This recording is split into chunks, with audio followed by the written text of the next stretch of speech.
Hi, just a little share on certain considerations you might want to be making when you provide information for an appeal from a Social Security disability denial.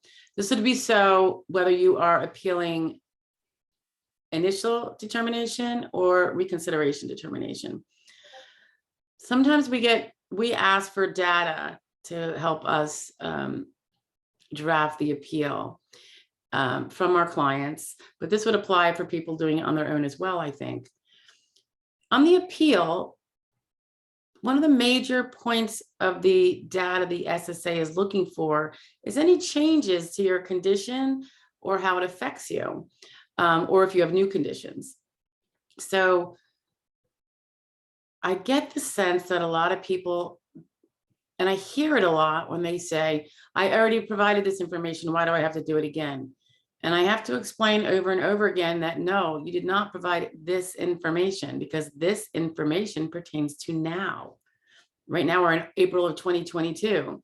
They filed their claim in November of 2021. The conditions you have today are not de facto what you had in November. More often than not, they're worse. They've deteriorated. Sometimes they've improved. If they have improved, you might have a greater problem. But if they have deteriorated, it is really important to show how that is, because remember, you were denied before because the SSA was not persuaded by the evidence that your limitations that stem from your impairments rise to the level of preventing all full-time work, all occupations.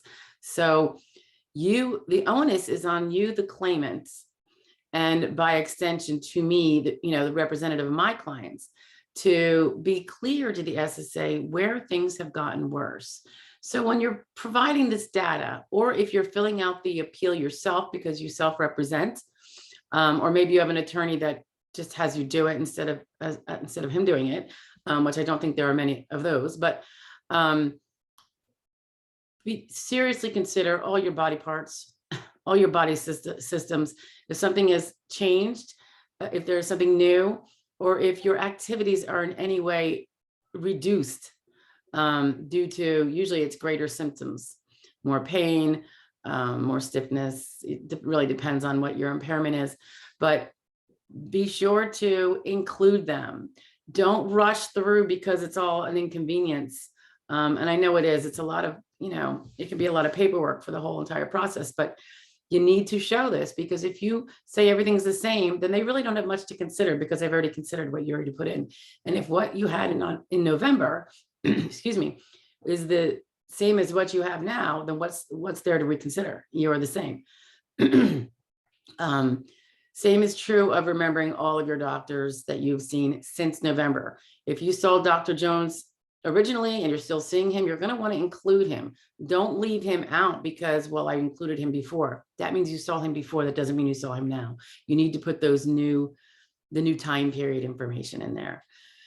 Okay, so appeal paperwork, very important. Don't slack on it. Don't, totally rush through it, and just try to get through it and say NA, NA, NA, and are there any changes? No. Very rarely does somebody's body not change in 6 months in the best of situations.